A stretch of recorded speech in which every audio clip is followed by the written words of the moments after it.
երբ որ միտեղ ես գտնվում ոչ թե մտածում ես այստեղ լավ է տեղափոխվենք, այստեղ ապրենք, այլ ասում ես որտեղ մի լավ բան տեսնենք, տանենք Հայաստանում դա ունենանք եւ դրանց մանրամասն ուսումնասիրում ես։ Գնում ես տեսնում ես, որ Լոս Անջելես Սիթիում, որտեղ բանկային կառույցներ են, շենքեր են, բիզնես շենքեր են, այսինքն բարձրահարկ շենքեր են, այդ մասում հատուկ խիտ, բայց չեն դրա կողքերը արած մի քանի հարկանոց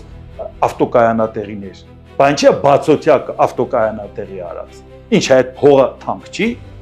Այդ պարագայում չէ որ այդ մարդիկ հասկանում են, եթե դու սա չես կառուցում, դրա փոխարեն դու